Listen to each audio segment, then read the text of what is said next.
họp hắn nơi đây, mọi người bên nhau ta hát mừng sinh nhật.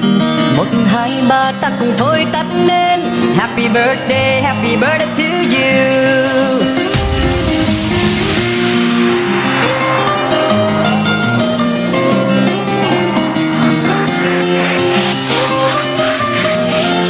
On this day all together we'll be, and we'll all sing for your birthday. 1, 2, 3 we blow out the candles. Happy birthday